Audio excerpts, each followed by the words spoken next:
Call to order the special board meeting for August the 16th, 2022. Ask Ms. Barrage if you will read the roll call. All right. Mayor Biassiata. Here. Mr. Joyce. Mayor Kumar. Here. President Lucas. Present. Ms. McCall. Present. Ms. Moss. Here. Ms. Peo. Mayor Weiss. Present. And Ms. Welch. We have 6 board members present. We have a quorum. May we have the certification? Mr. President, I first advise that notice of this meeting has been posted more than 24 hours in advance of the meeting, that the usual notification has been given the news media and other interested persons, and that all requirements of the Ohio Revised Code and rules and bylaws of this board regarding notice of meeting have been complied with. Thank you very much. I do want to make the announcement that our seating today is set up in a special way because the audit committee is having their meeting and they have their setup, so it was just easier to set it up for them. And we have the special board meeting seating for the board members. So we will be back to our regular seating on next meeting. It's now time for public comment. This will be the public comment on the one resolution item is in front of us. Is there anyone here from the public that wishes to make a comment on the resolution? All right, if not, is there anyone on the telephone? Anyone on the telephone? In the No, back? we do not have any callers on the phone. Okay, thank you. No, there are no callers on the There's phone. no calling on the phone. All right, then we will move on in to the resolution, and we will ask you to attend to Resolution 5, 2022-71. Okay. Authorizing the Greater Cleveland Regional Transit Authority to enter into non-binding letters of intent for the purchase of property suitable for the rail facilities maintenance group. All right, we have a motion to put it on the floor. Move adoption, Valerie. Is there a second? Second. All right, do you want to have some discussion, General Manager?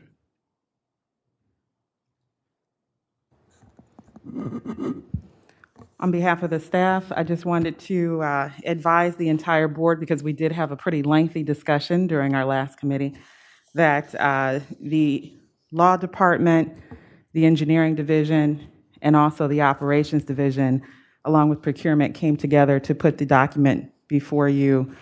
This is intended to be able to move forward with non-binding letters of intent for not only this purchase, but for others that may come in front of the body for training and rail maintenance facilities.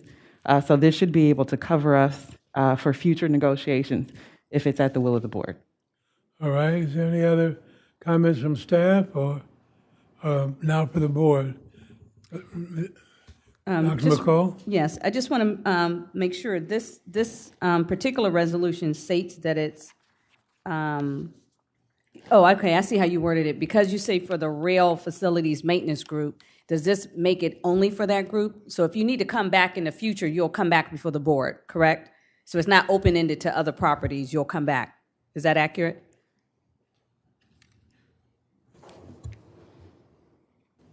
You want to answer the legal part answer? Yes, as far as I am concerned, it is. This one is intended for this particular sale. Janet Burney, if you wanted to weigh in on future sales and how this might apply or Good not. morning to all. Ms. McCall, this is for this particular project. So in the event that there are other properties that we look at and decide that maybe we want to acquire for the project, there's authority in this resolution for that, but it is only for this particular project. In the event that we need to come back to you with respect to our overall policies and procedures regarding real estate and the like, we'll do that via separate measure. Oh, okay, great. And the only reason why I pointed that out, because I know we did have lengthy discussions around LOI, and I know this is like a first for us as an agency because we're purchasing a new property, that you may want to think about coming back with something that gives you the authority with the concurrence of the board or something like that, so that, again, in the future, if you have this, you can still be flexible, but with the authority of the board. So that's all. This is, I do want to pause, though, and thank the staff for getting together and coming back so quickly with this. I know we just talked about this, was it last Tuesday already?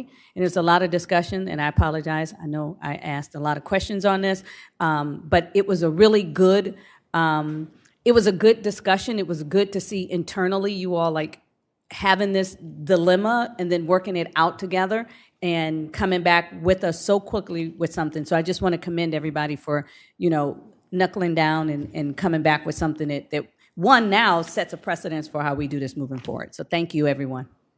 All right, any other board members, any questions? Yes, Karen? This is a letter intent to enter negotiations. If there's a specific property, then you would come back to the board, or does this cover the purchasing of the property? This should cover the intent to go back and forth in negotiations. The final sale will come back to the board via resolution. With any fingers crossed, we'll be back to you pretty quickly. But we wanted to remain competitive within the market and be able to have the proper board authority to go back and forth. But when that final negotiation price point is agreed, we'll come back to the board. Perfect, thank you. All right, any other board members? I'm looking over Tony, anything? All right. Hearing none, then we have a motion, and it's been seconded. All those in favor of approving this resolution, say aye. Aye. Aye. Any opposed? Thank you very much. This is only the one item we have on our agenda. May we now have a motion to adjourn? Move adoption. Second. Move approval for adjournment. All right, Ms. Barrage, you read the roll. Okay, is this to adjourn the meeting? Yes. So we have a motion. Do we have a second? Second. Yes. Okay. Do we need to call a roll to adjourn? You said before we did, but we don't today. All those in favor, aye? Aye. Aye. Thank you very much. Consider adjourned. We're now in the hands of the Audit Committee. It is. Okay.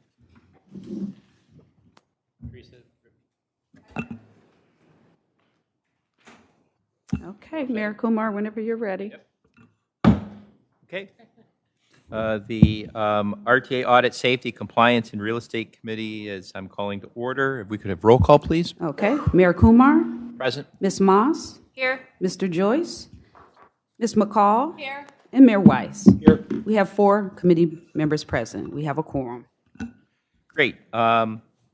As is our recent practice, we are doing quarterly updates from the IA director and staff and quality assurance review.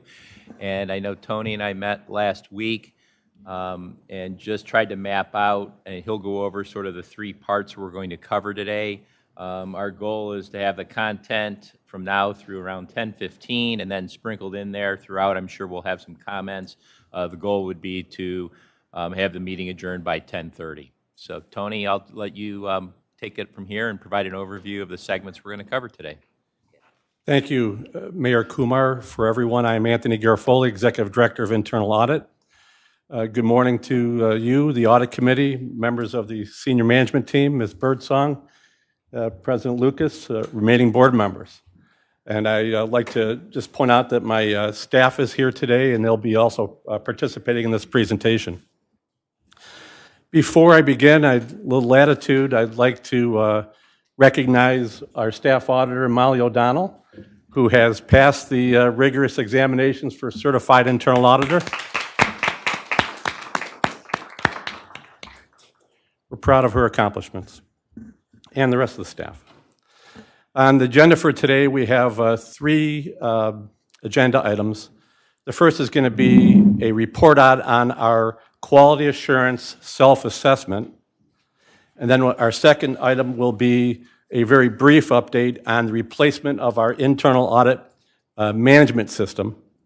And then the last agenda item is going to be the results of our quarterly audit activities for the second quarter. I'll begin with the first presentation. And that is our quality assurance program self-assessment. As an introduction, why are we doing this? Well, our professional standards require us to do this, okay? As it says, there's 5 internal audit professional standards in the 1300 series of the attribute standards that not only require us to have a quality assurance improvement program, but that we're also required to do internal assessments, which should be thought of at the engagement level, so on a project-by-project basis. And then an external assessment, which is what I'm going to be reporting out on today, all right? And then there's a requirement that we communicate the results of our assessment to senior management and the board. And I think I have this reversed a little bit, but we do this because we're learning about ourselves in terms of conformance with our internal audit professional standards. This is an opportunity to have a quality assurance assessment that to share with the audit committee, to share with senior management, to share with ourselves, that how we conform with those standards.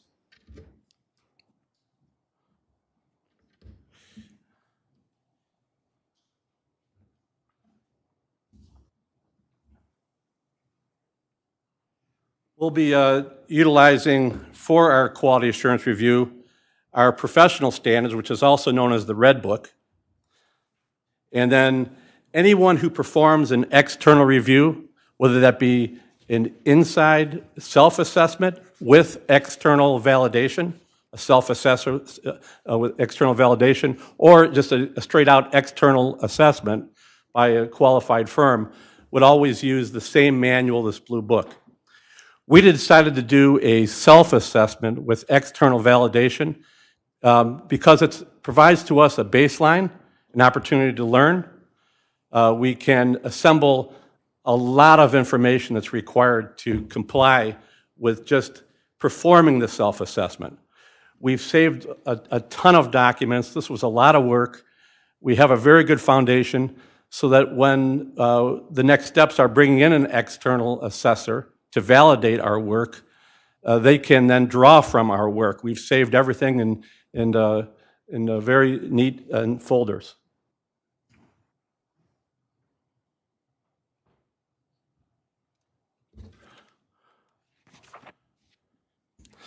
Okay, once again, the Red Book, as I referred to, it's made up of attribute standards. And these standards are in place to address the characteristics of the organization and the parties that are performing the internal audit activities. There are 19 of these standards.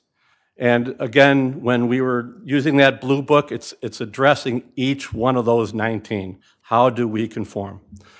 The second part of the self-assessment is to address the performance standards. And that describes the nature of the internal audit activities and provide criteria against which the performance of these services can be evaluated. And there are 33 of those performance standards. Again, a big effort for us and a learning effort for us. Our internal assessment team was made up of myself, Anthony Ganem, our audit manager, Stephen Zimmerman, our lead auditor, and Andrew Scott, our information systems auditor. So the quality assurance review, this book, thank you, Teresa, it helps me. This book is made up of programs, checklists, survey templates. It's a toolkit that's provided by the Institute of Internal Audit, again, for self-assessment and for external assessment.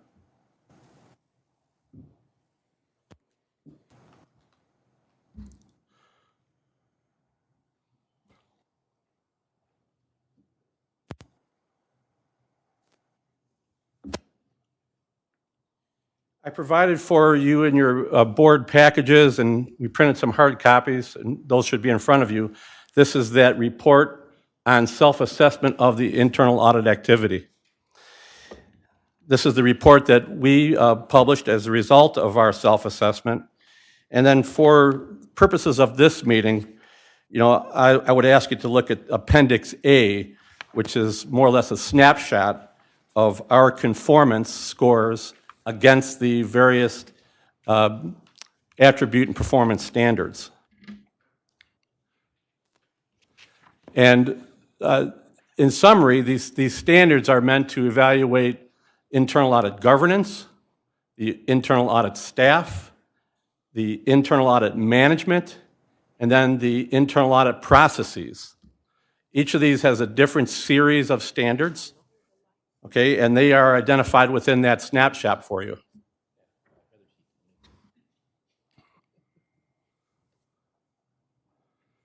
So the results, as you're looking at that snapshot, we have conformance to the Code of Ethics and Code of Conduct. And I'll just speak to the four principles, the core principles of the Code of Ethics and Code of Conduct as put out by the Institute of Internal Audit. That's integrity, doing your work with integrity. Confidentiality, we're going to come across some confidential information. Confidentiality. Competency, the skills of our staff or the ability to get resources to do our work. All right, and then independence, that we're objective in our work, we're unbiased in our work. We have an independence in the reporting structure here at the authority.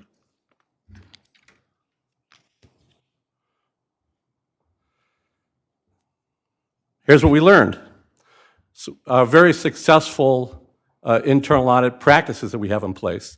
Our internal audit charter is a model charter, and it should be. We customized our charter after the model practice, from the Institute of Internal Audit's guide. That was rewritten and adopted by the board in 2020, and there were some changes made in that year when Ms. Birdsong came aboard. And we're very proud of that internal audit charter. It describes for everyone what our activities are and many other facets of our work, what we're required to do and so forth. But a best practice is that we highlighted as part of this assessment. Also the reporting structure. We enjoy a reporting structure that is functionally to the Board of Trustees and administratively to our General Manager, CEO. Again, a model practice. And it provides us with the independence and objectivity in order to do our work. And then the third is use of an audit management system, which I'll talk about in the second presentation. But our audit management system has been designed for us to conform with the standards. So embedded within our audit management system are steps to help us to conform as we execute those steps in each engagement. And Tony, just one thing on this attachment A, the GC is generally conforms, correct? Yeah, yes. And the definitions on that are on page 3. PC is partially conform, and DNC does not conform, just as a point of reference for everybody. Thank you, Mayor Kumar. Okay, as pointed out, we had an area of nonconformance, and that was in the 1300 series. And then for those of you who are following along in the attachment A, you'll see that nonconformance beginning on page 12 of 16 at the bottom, the 1300 series, and carrying over to page 13 of 16. And this is the requirement to have a quality assurance improvement program. This is our first self-assessment. We're going to have a validation of this self-assessment. We need to have a written quality assurance improvement plan that includes internal assessments, external assessments. So we feel that at the conclusion of the external assessment, in other words, the self-assessor comes in, reviews our own self-assessment, then we will be in conformance with the standards. But at this point, we're not. So in consideration of the nonconformance with these standards, we gave ourselves an overall score of partially conforms with the standards. Our action plan. Our action plan is to, again, develop a written quality assurance improvement program to conform with the Institute of Internal Audit standards. The Institute puts out a guide that we will follow, a best practice. So we have the materials, and it's our goal to have this written plan in place prior to the self-assessment with validation later in the year.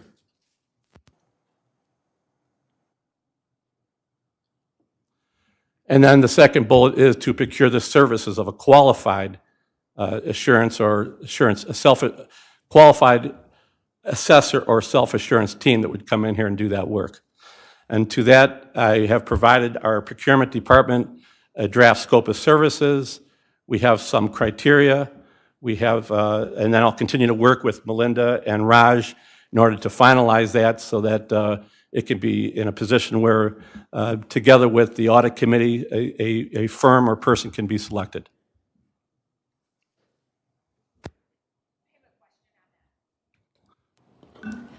So, Tony, where are we in that? I guess I should maybe directing this to Melinda. Where are we in that process?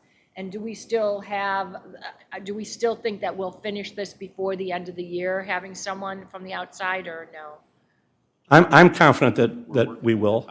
We, you know, I'll let Melinda speak on it if she chooses.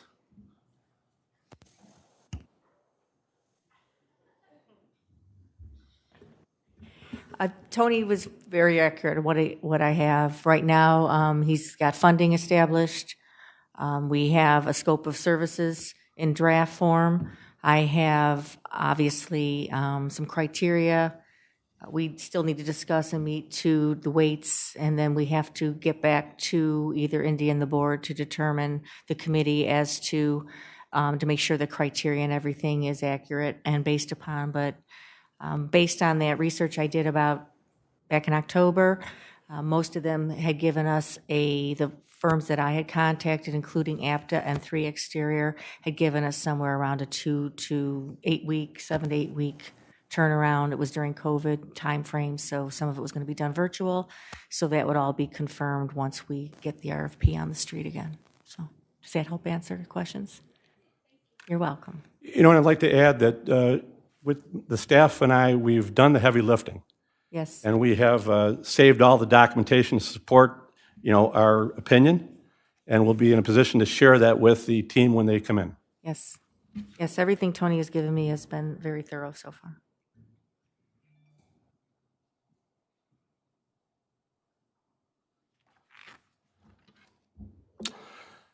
Okay, some lessons learned. One of our lessons learned was, you know, we had, as this board knows and our senior management knows, we brought in a lot of new people, and that we wanted to make sure that we had some written policies and procedures as to, you know, how to conduct an audit, you know, within our shop. So we took the opportunity and we wrote a 51-page procedure manual that has been shared with staff and implemented. This will help with not only the onboarding and training of staff, but it'll help everyone be consistent in their work and help everyone to conform with the standards as we go forward.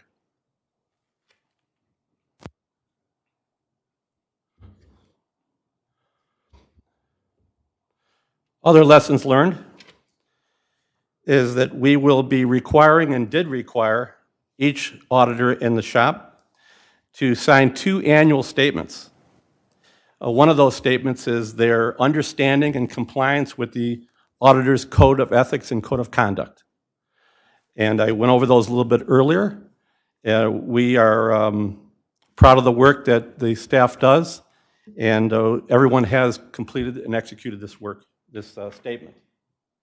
And then finally, we have to give our staff an opportunity to disclose to me whether they have any impairments in any of the work that they're going to be assigned, any restrictions. Could be, you know, that someone's related, it could be a friendship, could be that they have done an assured, some kind of a consulting work. They shouldn't also do an insurance work where they've done consulting. So anytime that there is an impairment or restriction in any particular engagement or assignment, we want them to disclose that to me so that we can remove them from that. And so they all are going to be and were required to sign this auditor's annual independent statement. And as part of the standards, I will then share that result with you during our audit planning sessions.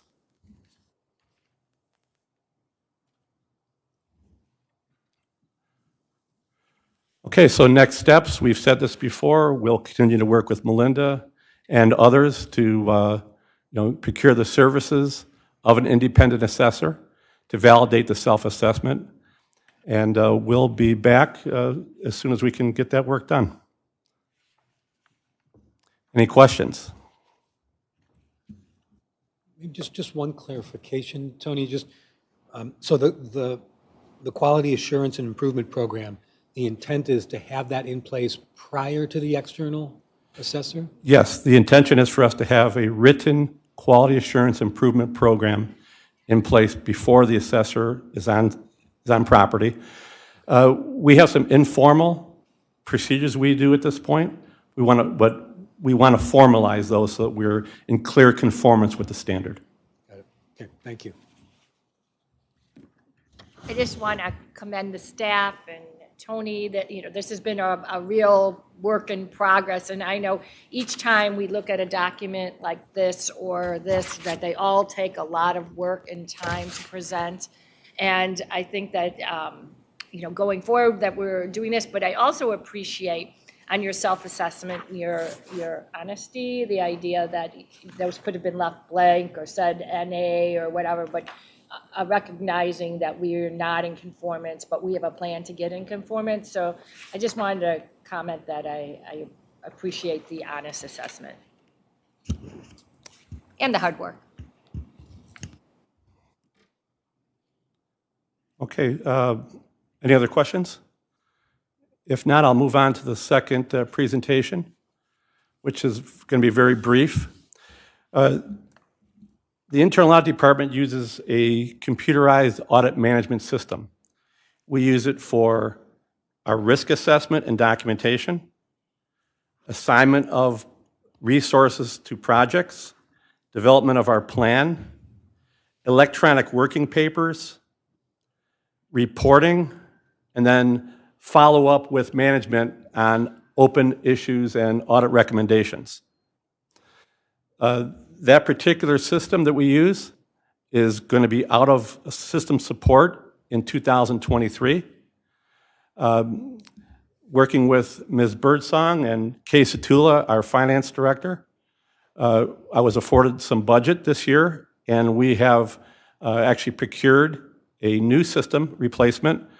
We had a kickoff earlier in July, just this past month, and we are on schedule to do a system implementation and migration to the cloud, hopefully before November of this year.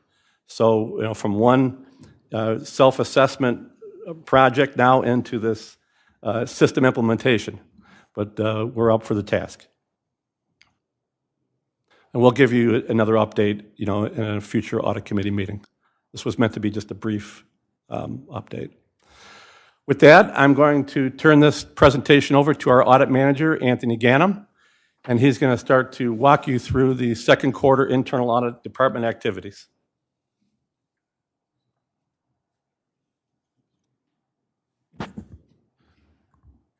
Good morning.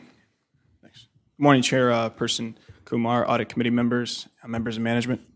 My name is Anthony Gannum. I'm the audit manager with the Internal Audit Department, and as Tony mentioned, I'll be conducting the department activities for the second quarter of 2022. We're going to follow a similar format that we've done in the past. I'll start with some of the completed projects that we've done, and we'll introduce staff accordingly to present some of their work, some of the projects in progress, and the different phases that they're in, and we'll update you on some other status of outstanding follow-up items, training, and profiles. So the slide here discusses the agenda for today's meeting. We're going to cover the 2022 audit plan. As I mentioned, I'll go through the completed projects.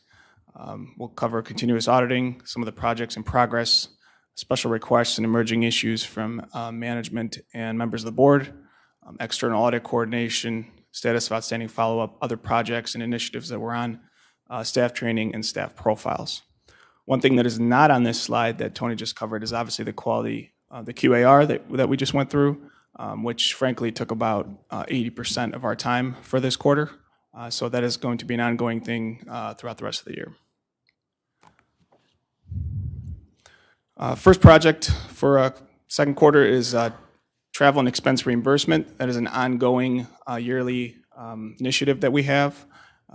We review all trip reports and travel expense reimbursements from members of management for compliance with the policy. We reviewed 100% of the travels that were submitted. Our results were satisfactory. We always have findings and recommendations from management, and we communicate those accordingly, according to our processes and standards.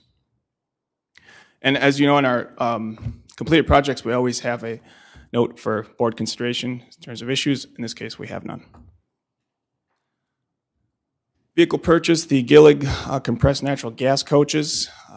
The board authorized an exercise of an adoption under the contract 2021-100 with Gillig LLC for the purchase and delivery of 20 40-foot low-floor CNG coaches, including the training, special tooling, and spare parts.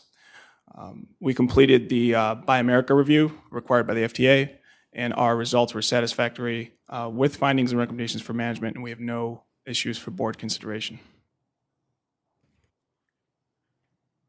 We had two special events this quarter, the opening day for the Cleveland Guardians and the St. Patrick's Day Parade. We deployed additional equipment and procedures to collect fares. We performed a review, documented tested controls, and I was physically present on site for the revenue count for both of those.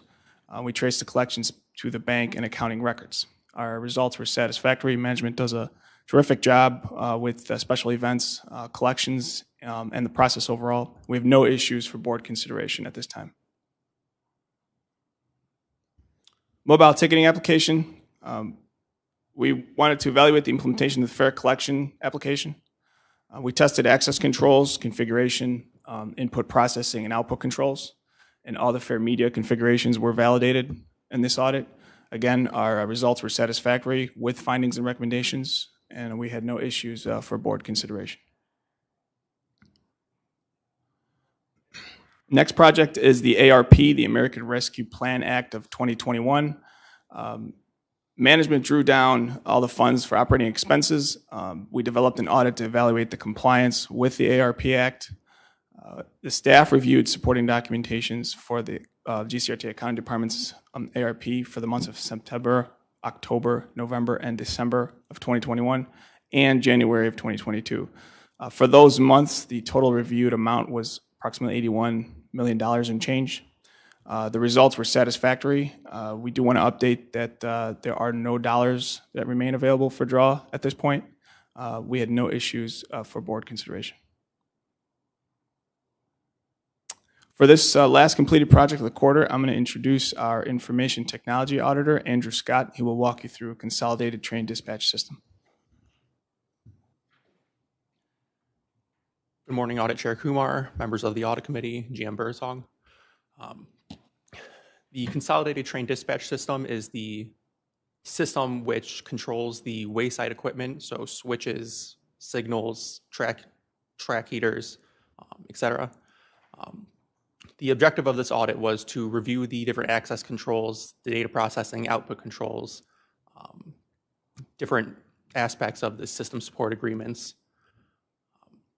As a result of this audit, it was unsatisfactory with a number of recommendations that were shared with management. Management is currently in the process of procuring a new system, and that should be brought to the board within the next few board meetings, I believe. And that replacement should correct a number of the issues that we found And in the meantime, several issues such as several system administration items will also be addressed for the current system. At our last meeting, we discussed our continuous auditing program. Continuous auditing is a method of auditing which utilizes technology and the development of scripts to analyze patterns in data as well as key fields, to test controls, review trends, among different other activities as well.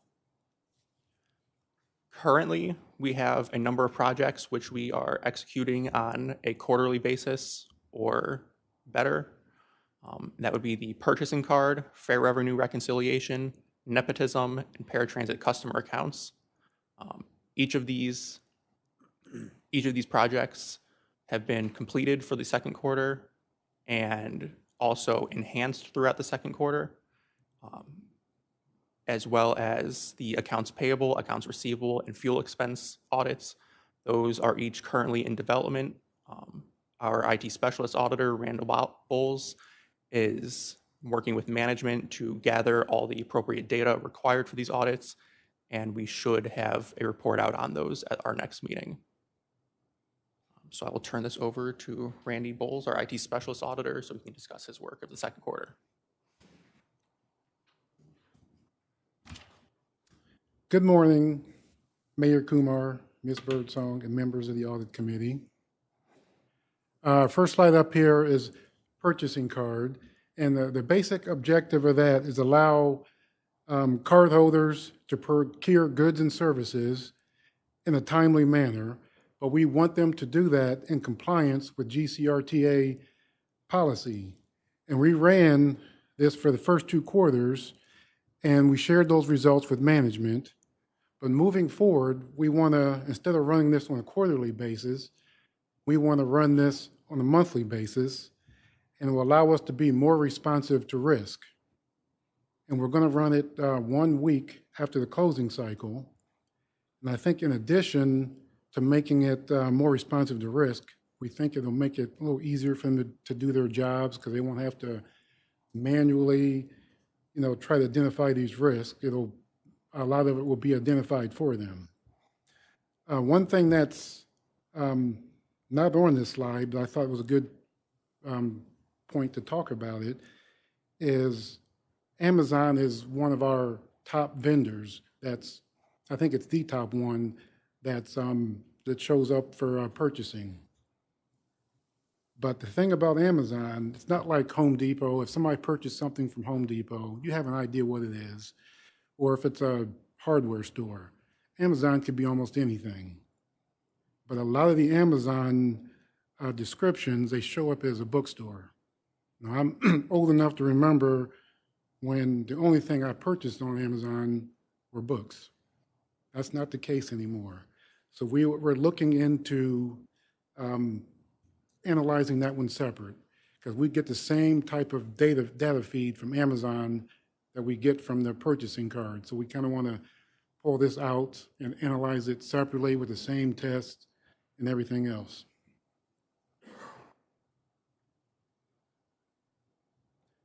Okay, nepotism.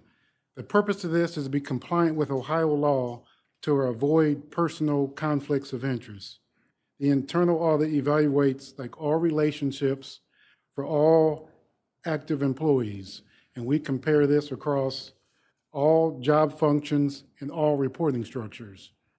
We do this for direct and indirect reports, because there's many cases where someone might have some type of supervisory role over someone where they're not officially, on paper like their supervisor. So it's important for us to look at direct and indirect relationships, and any of those relationships are reported directly to management. In revenue collection. Excuse me, may I interrupt? So, in the past, that was a problem area as nepotism and how that, and I guess I'm kind of asking, where are we on that? So you're auditing it. Are we finding that we're compliant now, or we're not compliant? When we find any type of relationship that's reported to management and it's something, I'm not sure what it's called, but we do have something on file that kind of indicates, that this person A can't report to person B if they're related. They'll report to somebody else if something like that is found. Right, I mean, I know that we particularly have this issue, when we have, that people would have moving, in the drivers, for example, or the police department, where people are moving from facility to facility and keeping that track. But I guess I don't know if this is the wrong time for me to asking that, but are we substantially compliant, or is this still a continuous problem? Ms. Moss? Yes. Tony Garofoli answering your question. This has been substantially corrected. And at this point, really, as those employees that, per the union contract, can pick where they want to work, we're executing that script after what's called the pick to see if there's any changes in that configuration. But Human Resources has been very good and diligent about working with the different department directors and other appropriate stakeholders to ensure that nepotism is not an issue here.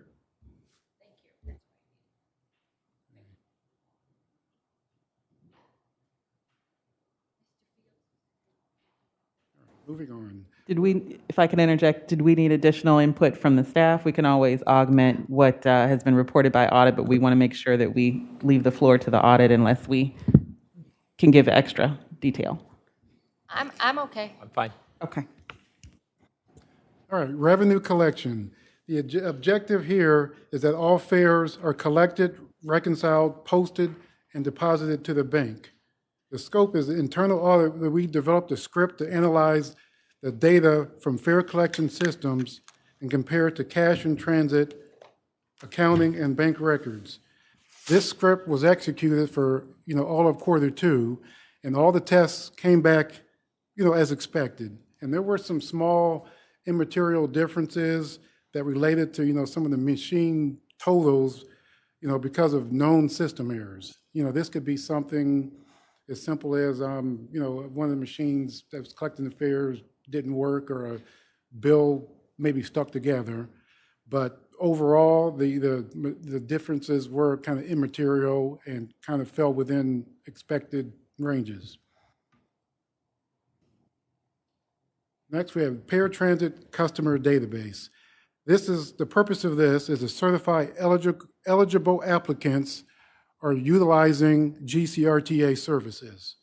And a script was developed to evaluate the client information against department, health, and vital statistics. And what that means is we're looking to see if there are any deceased people that are still active in the system. In addition to this, we also, and it's not listed up here, we do actually look for duplicate names and days since last fare, because that could indicate somebody that shouldn't be active in the system. And this list has been completed and will be provided to management.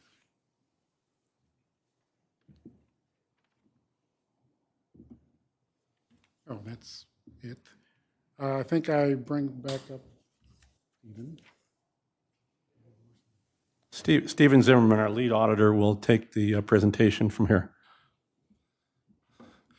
Good morning, Audit Chair Kumar. Morning. Members of the Audit Committee, General Manager CEO Birdsong, and Senior Management. My name is Steven Zimmerman, and I'm the lead auditor in the Internal Audit Department. I'm going to be starting off the projects in progress, and then I'll turn it over to the individual staff that worked on the projects in this last quarter. Following our format from last time, we'll be sharing with you whether the audit is in the planning, fieldwork, or reporting phase, although this audit is a little unique because it's based around a procurement. So the first one is the railcar vehicle replacement project, where internal audit is sitting as a non-voting member on the procurement panel. The update for you at this time is that management is in negotiations with a preferred vendor, and we are anticipating to perform a Buy America pre-award audit after the vendor has been presented to the board and awarded, but prior to notice to proceed. The next project that we're working on is the heavy rail motor overhaul project. As you know, and we presented before this quarterly report, that there is a smoking motor issue that the authority is dealing with. Current present update is that we have received 24 motors from our motor overhaul contractor. The last update I had received is that 20 of those 24 motors were installed in revenue service, and that the state safety oversight is satisfied with the progress that GCRTA has been making on the quality assurance programs that they've put into place regarding these motors, and that root cause analysis is still underway, including a line voltage analysis done by a third-party engineering firm. I will now turn this over to Staff Auditor Laura Crawshaw, who will talk about her projects. Mr. Chair? Before we go to the next part, I just want to pause and just say a little comment about Buy America. When we hear our team talk about Buy America and being in compliant with Buy America, I just want to do a memory reset and wind back to when that was not always the case.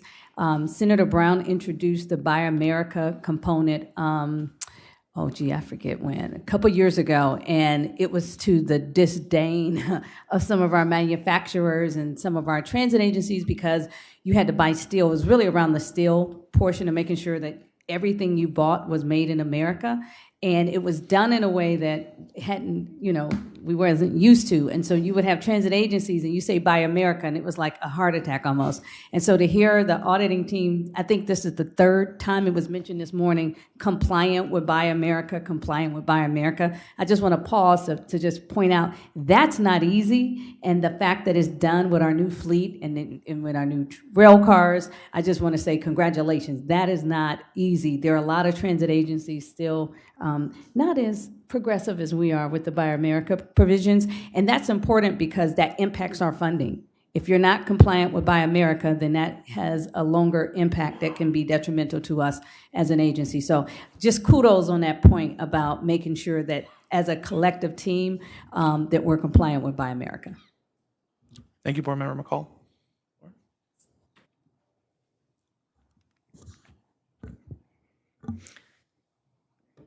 Good morning, Mayor Kumar, members of the Audit Committee, and CEO General Manager Birdsong.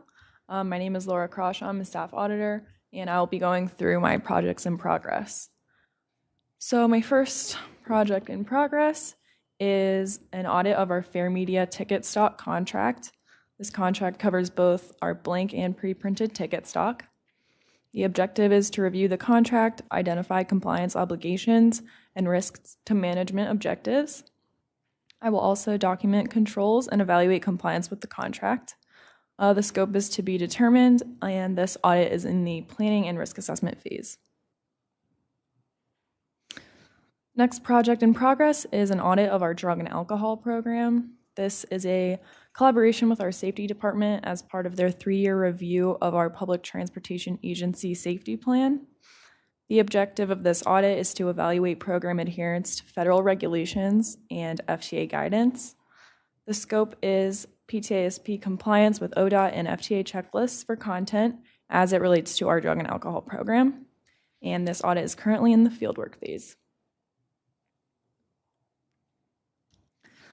The next project in progress is an audit of our employee separation process. The objective is to define the process, evaluate controls, and identify improvement areas. The scope is release form asset tracking, IT access termination, payout and arrears calculation, pre-termination hearings, and timeliness of processing. We have a draft report and we will meet with management soon to share our results. Next project in progress is an audit of facilities access via keys. This is part of a group of audits of physical security and access requested by the General Manager CEO. The objective is to evaluate compliance with Administrative Procedure 053 key control. The scope is key issuance and return, lost or stolen keys, key watcher controls, high authority and restricted area keys, and the track switch key inventory. This audit is in the reporting phase. We are currently negotiating with management on recommendations and responses, and we will have a report by the end of the third quarter for you.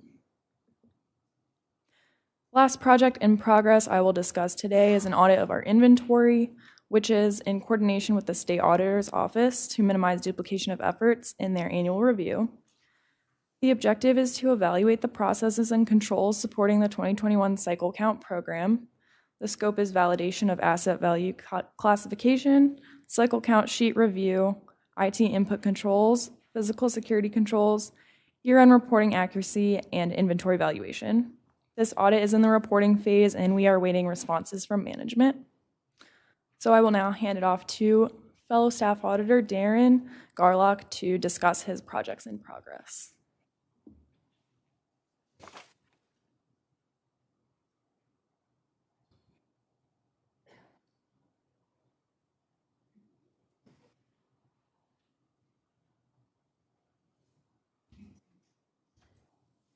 Sorry, Andrew Scott, I'm back. As part of the updated collective bargaining agreement, it was determined that all bargaining employees as well as non-bargaining employees would receive a hazard payout based on the tenure at the RTA. So the objective of our audit was to conduct a review after the payment was processed. The payments are actually done in 2 batches. There's an initial payment. There was an initial payment formed in June, and then at the end of the year, there will be an additional payment made. The scope of this audit was to review the implementation of the terms and conditions for the compliance with the collective bargaining agreement. We are currently in testing and field work just because of that second payment, but the initial payout was found to be 99.99% good. We had a single underpayment, which the Human Resources Department agreed that there was an underpayment made, and they worked to correct that. And there are also a few changes to be made to account for temporary employees that we will also be looking at in the next couple weeks as well.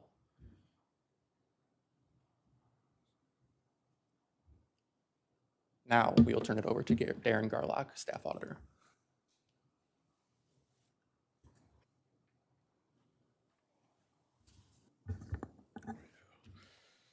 Audit Chair Kumar, members of the Audit Committee, General Manager, CEO Birdsong, and welcome guests, good morning.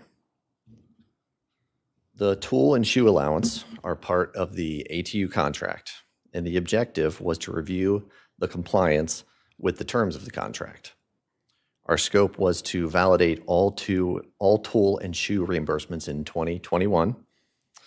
Validation includes confirming all employees eligible for the tool allowance received it, that no ineligible employees received the tool or shoe benefit, and that the amounts were accurate.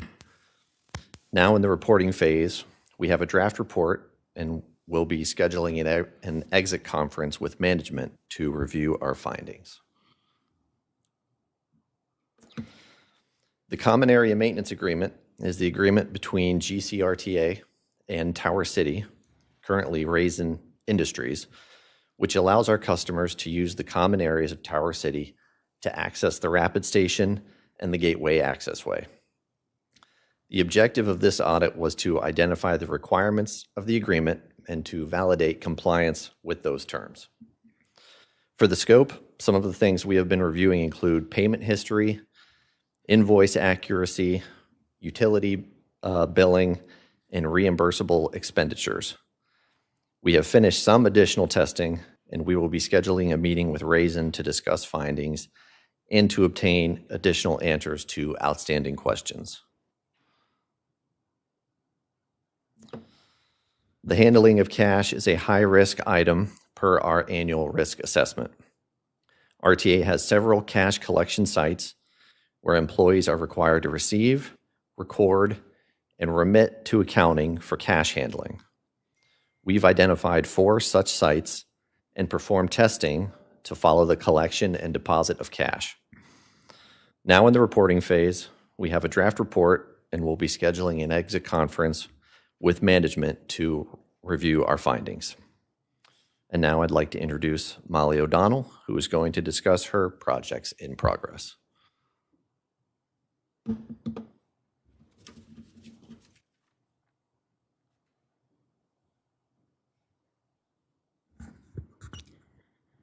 Good morning, Chairperson Kumar, General Manager, CEO Birdsong, and members of the Audit Committee. The first project in progress I have to discuss is our audit of employee hiring practices. Our objective for this audit is to document and understand the current hiring process, evaluate any bottlenecks in that process, evaluate compliance with applicable laws and regulations, and learn how candidates perceive the process and the authority. Our scope is to be determined at the conclusion of the risk assessment, and this audit is currently in the planning and risk assessment phase. The next audit I have to discuss is our audit of our advertising agency contract. This is a contract compliance audit of our contract with Brokaw. Our objective for this audit is to evaluate compliance with the scope of services and invoice requirements. Our scope for testing for this audit is invoicing, monitoring of contract spend, and campaign KPIs. This audit is currently in the testing fieldwork stage. The last project in progress I have to discuss is the revenue generating advertising services audit. This is a contract compliance audit of our contract with Lamar Transit and Pepsi. Our objective for this audit is to obtain and review all revenue generating advertising contracts, identify relevant terms and conditions in each contract, and validate revenue streams for each contract. Our scope for testing for this audit was advertising revenue payments, sales report veracity, and revenue share benchmarking. In the last quarter, we completed testing for this audit, so this audit's currently in the reporting phase. I'll turn it back over to Steven Zimmerman to discuss the remainder of the projects in progress. Thank you, Molly.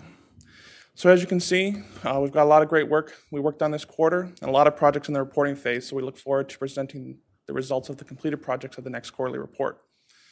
This slide is some additional projects that are in the very early planning phases where we don't want to give too much additional detail on at this time, but by the time we come back for the next quarterly update, these projects should be likely near the end of the risk assessment phase, potentially in fieldwork. We also have a list of projects that are in the fieldwork phase that in the interest of time, we will not be going over in detail today, but there are additional details in the written quarterly report. So I invite you to read that report and obtain updates at that location. Now to finish off our presentation, I'm going to turn it back to Anthony Garofoli, who's going to talk about our special requests and emergent issues.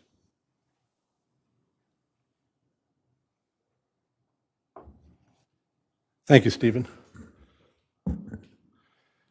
Special requests, emerging issues, we always reserve between 10 and 50% of our audit hours, to work on special requests and or emerging issues as they are made known to us. And we had a special request from the Ohio Department of Transportation regarding an employee complaint that we did an investigation and shared that information with ODOT, and we were able to satisfy all concerns. So the complaint was a non-issue, and we have, again, completed that project. These other projects, third-party telecommunication and data services, we have completed our field work. We're working with management to work out some of the management responses and some of the action plans, and there is one of those action plans is to come back to the board at a future date with a retroactive change order. The other projects, these three remaining, director hiring process, employee background checks, and employee overtime are all projects in progress. And we will complete that work and be able to report on those during the next quarter. We are also responsible in our audit charter for external audit coordination. And the goal here is to minimize duplication of efforts and maximize risk coverage, for other auditors as they come into the authority. And as you are aware, in June, the state auditor completed their fiscal year 2021 audit, and that was released in July of 26th of 2022. We're also made aware that through Ohio Department of Transportation, at another property, there were some safety concerns to where the FTA had issued 4 special directives, and the different state oversight programs or sharing those special directives with each transit property. So we were able to listen in terms of how that may impact the RTA, and we have some, the issues that happen somewhere else are not happening here, but it was good to hear some experiences from another place. Status of outstanding follow-up in your quarterly report is a matrix. Anything that's outstanding, an outstanding issue, recommendation, we will continue to follow up on until either management accepts the risk and or the issue is implemented. And then once implemented, we will perform some validation testing and close out the matter. We're part of our professional standards and code of ethics is competency. So we spend a lot of time and look for training for staff. This is the training that we had during the quarter, and it's detailed in your quarterly report. This concludes our second quarter internal audit activities report. And at this point, either myself or any of the staff will answer any questions anybody has. Well, Tony, I just wanted to thank you and your entire team for the presentation, as was the previous quarter. I thought it was very informative and complete, and so thank you for all your hard work on the presentation and what you're doing each and every day. Just a quick comment, if I may. It's really nice to be able to look at this report and be fully aware of every item that your team and yourself have reviewed. So I appreciate the transparency and the communication with management. It's not easy work, as mentioned before, and just making sure that we have that back and forth to be able to get down to the nitty-gritty, so to speak, of every item. Really gives me a lot of confidence in the RTA, really, and our ability to provide transparent services for the public. So I appreciate that. It's a really good feeling, again, to be able to understand every detail of what you said without question. And then also for the board and the committee, if there are any questions, the staff is willing and able to respond. We just wanted to make sure that we appreciated the timeline that was set for us today, and then also deferred to audit to be able to give that finding or not prior. Any other questions from members? I have one. Just, and this is a question really for staff, I think, India or maybe Doc. The replacement of the Consolidated Train Dispatch System, can you just remind me where we are in that process? And I know from the material it's scheduled for 2023. Is it on time and so forth? Doc, you can use a mic at the table right there also. It's the project's currently in the RFP confidential phase of the procurement process. We're planning to bring it once the evaluation panel has completed their due diligence. Our goal is to bring it before the board in September. If it is currently on the resolution list scheduled for September and the agenda. That's as long as all goes well with selection and other efforts that the staff needs to complete. As far as what the system does, I can turn it over to Fonse and or Mike. I think that covers it. Oh, okay. Are there any other questions, Mayor? Just, is it on time, and when would it actually be implemented? The system's very antiquated. It's old. Yeah, so Mike may have the actual program schedule, but I'll just provide a bit of an opportunity for folks to understand. So the Consolidated Train Dispatching System is our routing system for the trains. So it would be the best idea or way to look at it. It would be like an air traffic controller system for planes, but it's actually for trains. The system that we have is old and outdated, as Tony and his team mentioned. There are several safety items that aren't available there, but we control them here, so we don't have a major safety issue. But this new system will allow us to have the new technology, digital technology, to better manage the system. The project comes out of engineering through their signal engineering section, and so Mike may have the actual time when we will have the project completed, but it's going to take a while. They have to integrate an old legacy system with new technology, so there'll be a lot of engineering related to that component. Yeah, this is Mike. It's about a 2-year project to do the conversion, and part of that will be in the acceptance testing phase, where the systems will run parallel for a while to make sure that we don't have any flaws. But basically, even though our rail lines are straight lines, we have switches and crossovers all over the place. So it ends up being a very large logic tree for every possible combination and permutation of train routing. And the safety component is really huge, particularly if we're single tracking around a work zone, because that we will be we send trains the wrong way when we're doing that, but at every switch, there's a logic tree that's part of this. So it's about a 2-year project, and as Melinda mentioned, we will present it at a committee meeting before we bring it to the board. It is a very substantial contract. Okay, thank you. Any other comments from the board? Any other closing comments? Okay, great. Okay, motion to adjourn. So moved. Second? Second, Karen. All in favor? Aye. Opposed? Meeting is adjourned.